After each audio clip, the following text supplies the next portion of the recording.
Stars and shit show.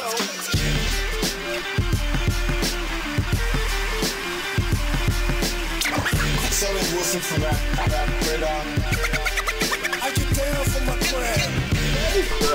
Yes, well, Tribeca Film Festival. I've been working, man. Yes, sir. At long last, ASAP? Yes, sir. Without no further ado, man, ladies and gentlemen, ASAP Rocky.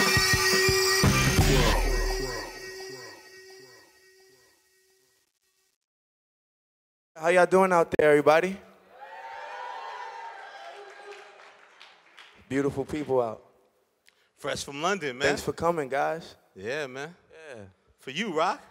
Yeah, man, straight from London town, man. You've been spending a lot of time out there, man. Too much time. Yeah, something like that. I was talking backstage about the visual element of it. Like, you know, let's talk a little bit to the people about, like, you know, your mentality with your visuals. Like, you know, I think a lot of times when we first got noticed of you with Purple Swag, it was as much the music as the visuals. Like, you know, we're at the Tribeca Film Festival. Talk about that importance of, like, screen and the storytelling that you do. I think a lot of people can agree with me that, like, visuals are, like, now kind of, like, as important as the music content is. Because people want to see something these days. You just don't want to hear music, you know. You want to see something because you can be a part of the experience. So for me, I try to give people a visual experience every time I do a music video. Rather it's conceptual or, you know, rather it's just for fun. I try to give them an experience and let them see, give them a preview into a world that they're not familiar with or something like to that extent. It's almost like a movie, you know? That's what I try to do every time. So you always had that vision with your music? Like, yeah, because, I mean, certain things sound better slowed down and certain things sound better with a visual. Yeah. It's the truth. Any artists out there today? Can you guys agree with me on that right there? Oh, I see an ugly artist right there. You see that guy? Is that an ASAP Mob member? Yeah, his name's Jay West. He ugly. But yeah, man, you know, visually, like, you know, it's 2015, so like I said, our attention span is so short. Most of us kids got ADD these days, man. You know, you get on the internet and so-and-so dropped a new video, and then like next week it doesn't matter because, you know, so-and-so has another video. That's what we live in. That's the world we live in right now. It's just like the procedure's so quick with everything. So you got to adapt to it. Make some visuals. Go out there. Make some creative shit. You know what I'm saying? To accompany the music. And I know sometimes you're very hypercritical of your stuff. Like I heard you might have some issues with the latest visuals you put out, like with Multiply and Lord Pretty Flacco. No, Multiply was the shit. I just didn't, yeah. It was the shit. Yeah, I didn't like Pretty Flacco because when we were supposed to put it out, rest in peace, Yams had passed, and I felt like by the time we put it out, it was way after the fact, and then people didn't get, conceptually, people didn't even get what I was trying to portray. So I just was like, oh, it's a waste of time, but I got some more jiggy shit for y'all, man. You know, one thing I would love, what I love to do is to try my best and to be able to say, all right, this is whack, and I tried my best. I hate when it's on someone else's merit or someone else's terms, and my shit comes out fucked up, and I gotta blame them. You know what I'm saying? Like that, that aggravates and frustrates the shit out of me. So I would prefer to try my best and for people to say they don't like it, because at least I know I did my best, you know? Yeah. Yeah. But you're hands-on with so much of your career in terms of Everything. Yeah. Everything. Everything. Is it more of a challenge now? Like, what, like, you know, I know you decided to take some time away from the limelight and now coming back. Man, it's hot as fuck up here right now. Get loose, baby. Get loose, man. ASAP Rocky, Jiggy. The ladies, see, you're just doing that for the ladies, man. I ain't got no muscles, but I make them look good, though, you know what I'm saying? And you tell me about the chains, too. You told me the chains. Oh, yeah, this is some jiggy shit right here. So basically, I got these from Canal Street, which is right over here. I've been collecting. Nah, for real, I did though. I collect Canal Street jewelry. This right here belong to Raekwon from Wu-Tang. This right here belong to Prodigy. It's different links. You gotta search for it. You can't. This is one-on-one. You can't get this, bruh. You feel me? Like everybody be going to their jewelers getting all that fake ice and shit. Nah, I go to Canal, bruh. My shit official tissue. You dig me? To go with the classic boots, right? The A-Wang. Yeah, man. You know, you got to get them rugged. You know how that goes. I'm giving y'all my secrets. I shouldn't even said the Canal Street thing because everybody about to have a Canal Street chain. Now You're big on that, right? Like you want to keep all your fashion tips to yourself, man. Yeah, because they affordable, you know? They affordable. For real. It took a long time. I'm proud of this one. It took a long time for me to find that one. It's quite pretty, though. It looks good on me. Yeah. Let's go back to Multiply, though. You dropped that last fall. Like, then that signaled, like, your return. But now here you're not even going to put it on the album. Like, why did you put that record out then, and what was the reason of making that appearance at that time? It aggravates me. I feel like artists only put out music because it with ulterior motives. You know, they have to have a reason behind it. So if you see an artist put out a dope-ass visual with a song, that's because their album is coming out and they want to sell something. I just want to give y'all dope, jiggy shit, you know what I'm saying, at the expense of my own free time. It don't always have to come with a catch. You know, I want y'all to inspire me. I saw Earl Sweatshirt video and I felt inspired. I saw Joey Badass video, I felt inspired, man. I want to feel inspired. Kendrick's album inspired me. J. Cole's success inspired me. I want to feel inspired. We got to keep raising the bar. Every day I get inspired. I get inspired by normal people walking up and down the block. You know, the other day I just tried to give a homeless man an interview to ask him how did he end up that way, but he only wanted like money and stuff. He didn't want to talk to me. But, Damn. you know, it was cool. And I know, like, 2014, like, you've been on the record as saying, well, Yams did an interview with Double XL and was saying how, you know, 2014 was a rough year in culture and you guys weren't really that inspired. And then you actually had tweeted out that you thought it was a terrible year in music, culture, and unity, and that 2015 is the rebirth of it all and the year of the underdogs. Mark my words. Do y'all agree with me on that? Yeah. This year alone, this is the 4th month, right? Mm-hmm. We already had releases from some of the greatest artists in hip-hop alone. Like, I'm on the internet, and I'm hearing these little kids that's coming out, and these niggas is fresh. Like, they way better than all these motherfucking old niggas that's in the game. Like, I'm telling you, man, it's all about the youth. It's all about tomorrow, and I don't think just because a person has $1 million in their bank account that makes them a credible artist. And I'm listening to people, you know, who still live at their mother's house and still trying to figure it out. As long as you got some jiggy shit to say, I'ma listen. And if you got a dope visual to go with it, I'm bought. But you felt like, in terms of your situation, Thank you. like, yeah, go ahead, clap louder, please. That. Thank you very much. Because y'all don't understand, man. Like, when you 21 years old and you gotta go out with an ugly girlfriend just so she could, you know, take care of you and stuff like that to support you. Y'all think that shit is funny, but it's not. You know, when you gotta do what you gotta do to support your rapping habits and your hustling habits and shit like that. You need motherfuckers. I wish I had somebody as an ASAP Rocky to be like, man, go on the internet, do it your way, fuck what all these labels and radio motherfuckers got to say. You feel me? But ain't nobody gonna say that because they scared. I don't give a fuck. You know what I'm saying? I'm going to tell you, I came from it the same way. I did it my way. Respect to the radio, and, you know, obviously I'm with a label, so respect there. But I feel like people don't need that these days, you know? And I don't want to sound like a hypocrite because you're talking to somebody who is in a situation. I have a deal. I have all that stuff. I'm on the radio sometimes. So, you know, I guess, you know, I don't want to contradict myself. I'm just saying you shouldn't try to make music just so it could be on the radio. You shouldn't try to make music just so you could get a big record deal. Make music to make motherfuckers feel a type of way, man. You know, make motherfuckers have fun again. You know what I'm saying? Like, that's for real. And I know you're struggling with the fact that right now, career-wise, 2 of your biggest records, Effing Problems, Wild for the Night, you don't necessarily feel that they best represent you. You know? Hell no. Nah, man. No. Yeah. No. I mean, I hate when I got like 6-year-olds coming up to me talking about, I love bad bitches, fucking problem. You know, that shit, you know? I mean, I'm like, listen, little girl, there's other songs you can listen to from me, you know? It's quite good, you know? Yeah. Play Suddenly. Something. Shout out to ASAP Mob over there on the corner. Shout out to ASAP. Gang in this bitch, nigga. But but what do you think it is like in that time though? You like those songs a lot. You think as the time has passed, you don't like that what it now represents in your catalog in terms of people's it's one of those kind of things. I ain't gonna lie. Yeah. Yeah. But they're still big records. Still. Yeah. How's that change your mentality now? Like, when you made those records, did you feel like those were hit records? And now when you make records, like you said, you're not really you're not trying to be a traditional artist like, here's a record because my project's about to come out. So now even when you make music, do you worry about, is this going to be a big record? Is this going to be a hit? Man, I would be lying to y'all right now if I said I didn't want my shit to be the biggest, dopest shit in the streets. Of course, everybody want that. I want my shit to be the dopest in the industries, at the laptops, on your way to work, you know, in your iPod, on your Android, on your iPhone. I want everybody to listen. I'll be lying to you if I didn't say I wanted success. But, I mean, I don't manifest those desires into my work when I'm making it. My process is nothing like that, you know?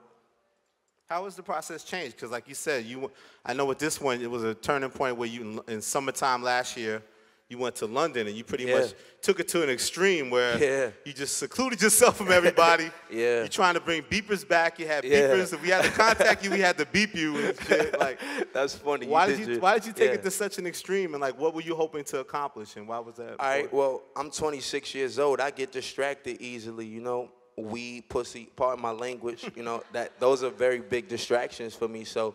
You gotta cut the phones off so you don't get no pussy. You can't smoke no weed. You just gotta worry about your work. I sacrificed pussy and weed for y'all motherfuckers for months. A la in stores. A la coming soon. You should do commercials like that. Word, right? The sacrifices you made. But what was that like? Was that hard to deal with? And what? Nah, not really. I really wanted to, I was having fun, man. The music that I made, man, it's just one of those things where you can't really articulate it with words. Y'all just gonna have to listen to it, and if you fuck with it, you gonna fuck with me. If not, fuck it, you know? But I feel like another thing you always say is like you're coming with a new sound with this album, and to a certain degree, I've heard I'm sorry, you heard who say that? Coming with a whole new sound for hip hop, which you've people done before. Yeah. And feel like sometimes you may not get credit for how you changed that thing. I feel the same way, but you know what? It's okay. You know, I'm not. You know why? Because you know you can't be the guy to be like, you know, yeah. Everybody think I'm cool, and you just can't come out and be like, yeah, I'm a cool motherfucker, y'all. Because then you're not cool no more. So I'm gonna let you say it. Yeah, I don't get my credit for this shit. You know, it's fucked up. Man. It is. No, but now I think that people keep using the word psychedelic. To describe this music. Oh, and like, yeah. And like a lot of what we've heard so far doesn't really necessarily fit what we're about to witness and about to experience. Like why? Anybody ever did mushrooms out there? Hey, shout out to the community. We are a community. We're growing. We're growing by the day. It's just a lot of people still embarrassed. It's okay. I love psychedelics, man. You know, Einstein did psychedelics. Did you know that? No, Yeah, sir. man, of course, man. Steve Jobs did psychedelics. I bet you guys didn't know that. Statistically, they say if you can obtain psychedelics and if you can endure them, that makes you a creative genius. So you're saying that? I mean, I needed something to make me want to, like, feel proud about it. You know, I did my research. But you could partake in that, right? But then also the music is serving kind of as a soundtrack of that experience, I guess, like the sounds. Yeah, the visuals are like that too, man. You know, it's this. Well, do you guys know? I don't know if anybody here has followed any of the ASAP stuff going on, but about a year ago, I did a instrumental album. And everything within that, even the visuals are psychedelic. I might have one with me today if we could show it, you know, just to give them a vision of what the fuck I'm talking about. Because I'm always on these interviews and I'm talking, and these motherfuckers don't know what the fuck I'm talking. We'll get that ready. We'll get that ready to show. It's one of those things. It's like, nigga, give us the music. So that's why I want to give y'all something so y'all could, you know, understand and see what we're doing and see what I'm doing right now and, you know, get a better understanding. Because for those of you who are squares and never smoked weed or did psychedelics, yes, I'm talking to you. This is the disclaimer. Yeah, man. Man, you know, I got a problem with those people, man. I have a problem with those people who don't do marijuana and who don't do psychedelics. Straight edge? You anti-straight edge, my Matter of fact, it's on site for anybody who don't do weed or psychedelics. That's how I feel, because our community is growing, and there's about 100,000 of us. So try us, you feel me? Yeah. Yeah. But think about happy 420. 420 was yesterday. How did you celebrate 420, brother? I was in Colorado with Snoop Dogg getting high with 2 Chainz, man. That's a great way. That's so very hip hop. That's very hip hop. It was, and Joey Badass, man. It was so lit, man. And the whole ASAP mob, man. It was lit. You know, you ever You ever get so high that never mind, go ahead. No, please. It's Crown Rocky, please. Come on. What were you gonna say? Hey, you ever get so high that you just lose track of time, and then it's just like, and then it's just like, wait, 6 hours passed already? Like when we was done smoking, Snoop left. He done got off the stage, and everybody left and went home, and we was just the only ones left, just smoking. I was very high, man. You know.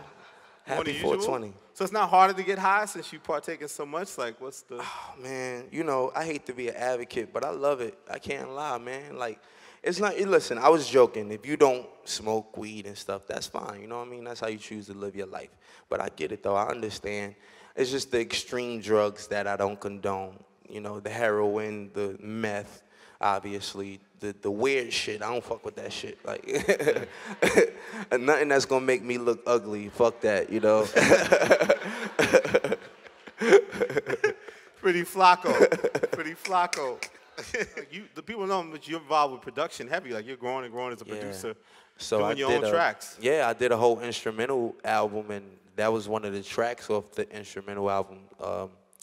It's called Chevy, and my boy Dexter Navy from London town, we shot it out there like last summer. It's dope. It's called The Beauty and the Beast, Slowed Down Sessions Chapter 1.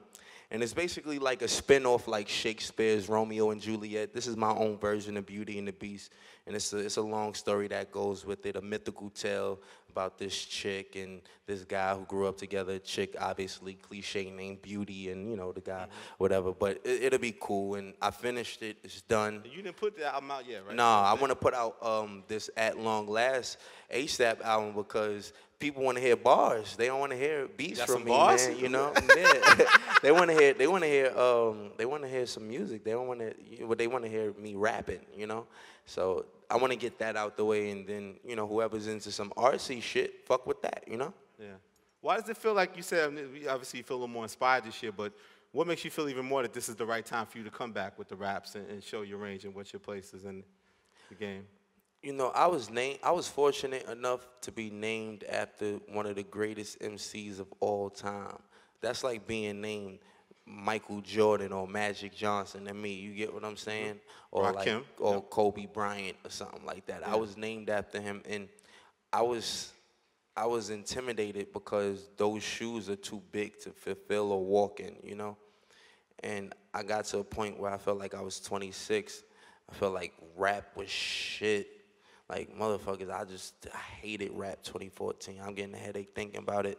And, like, I just was like, oh, man, fuck this shit. Pardon my language. I hope it's no kids in here. But, you know, I got to a point where I just was like, I need to do something about this shit. You know what I'm saying? Like, you know, and other artists inspired me, and I just felt like this is the return of the God MC. I'm talking some Lord shit on this next one. You know what I'm saying? Yeah. At Long Last ASAP. Allah. You know what I'm saying?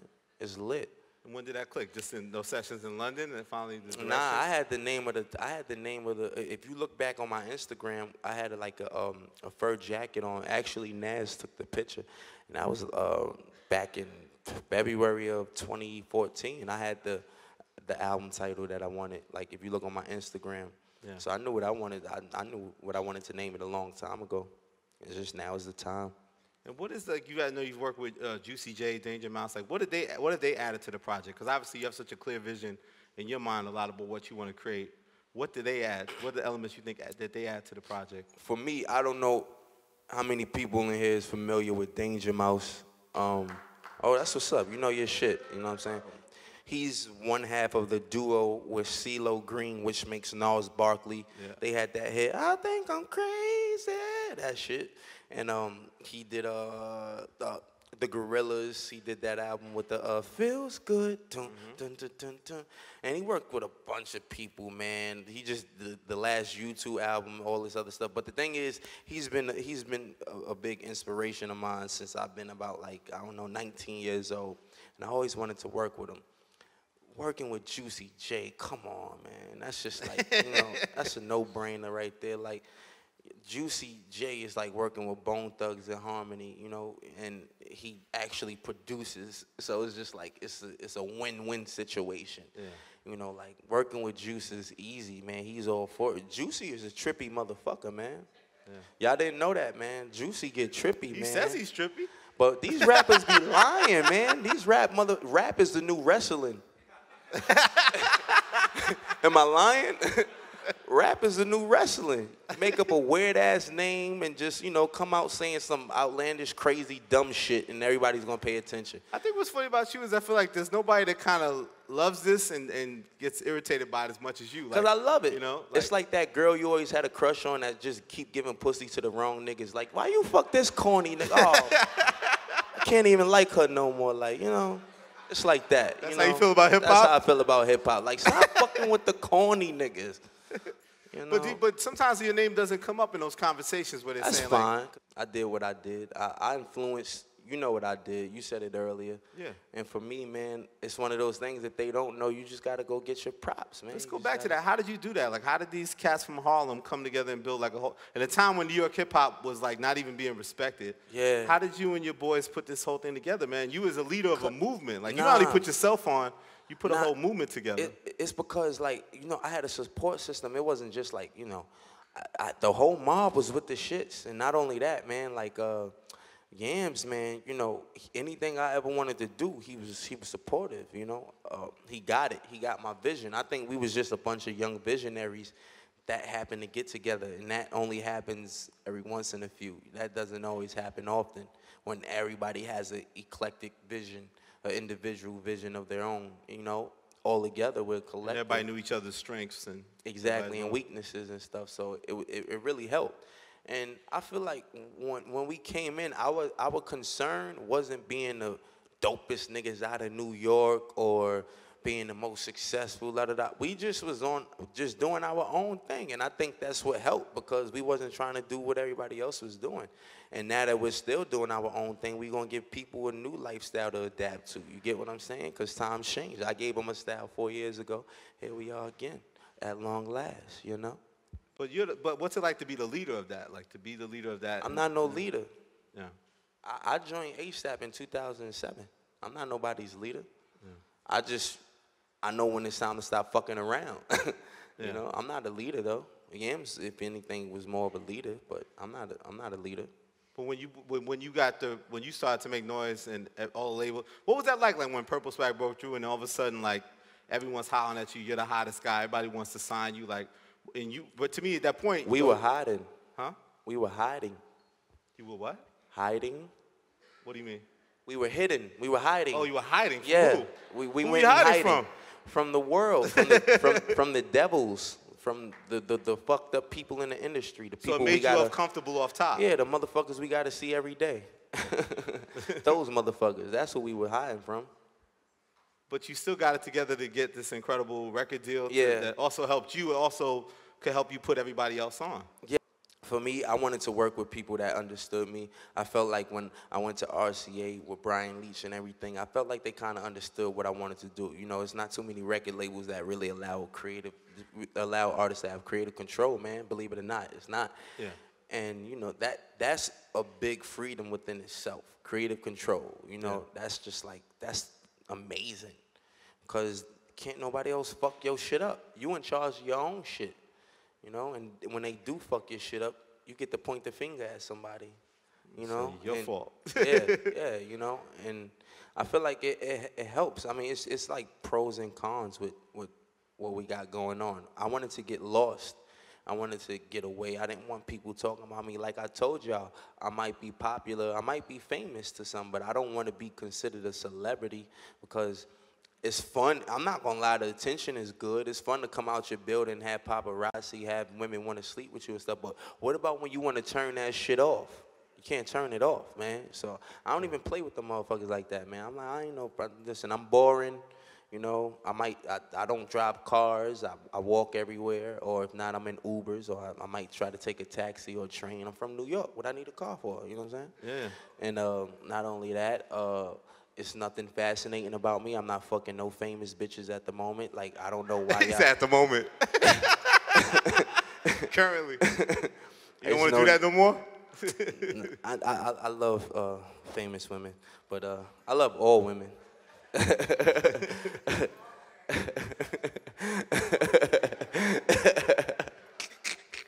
I love all How's women. it like being single again? You was locked down for a man, while. this shit is bomb, man. You know, like, hey, way, man. I get to say hello to all the ladies. Like, for me, I might call a pretty woman a pretty woman, and I'm not flirting. You're really pretty. Like, you know, you got to tell her you're really pretty.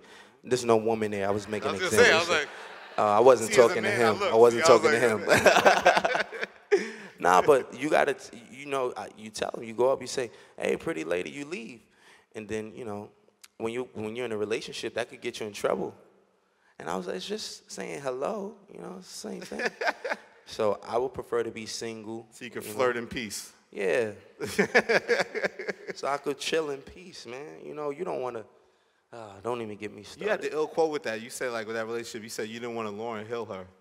Yeah. That was crazy. That was a good quote. And with the utmost respect for Lauryn Hill, because I don't want to make that like a joke or nothing. But, yeah, I don't want to. Man, fuck the dude who made Lauryn Hill go crazy, man. You know, fuck that guy. I don't want the world to look at me like that bastard. You know what I'm saying? Like, I don't want the world to hate me. You know, I'm not saying that the person I was with had that much of an influence on people as much as Lauryn Hill did, but I think it's a pity when anybody hurts a woman, a beautiful woman, to the point where she starts to go crazy. Yeah. It's fucked up. How do you maintain your sanity with all this? By walking around and not getting gassed off this music shit, you know what I'm saying? I was broke 4 years ago. I ain't about to stay up here in front like, you know, I'm better than nobody. I'm chilling. I always thought I was handsome. That's nothing new. So it's not like, that's not because I got money I think I look good. I've been thought I look, ask anybody who knows me. I always thought I was pretty. I've been jiggy. No, seriously. So that's my thing. Like, for me, man, you know, I remain me. You feel me? What's up, bro? Oh, I thought somebody said something. So, I mean, the people need to understand, it's like, I think that people are kind of concerned about you because of, you know, the loss of Yams and things like that, but it seems like despite going through that horribleness, you know, you seem like you're still in a strong space in terms of where you're at. Yeah, man, because, man, you know, I got good people around, man, you know, and it ain't like, seriously, it's not like I took a loss. It's like we took a loss. So if I'm hurt, you know, it's people you could really go to, and they know exactly what the fuck you talking about, how you feeling. That shit feel good, man. You know what I'm saying? Like, word. Yeah.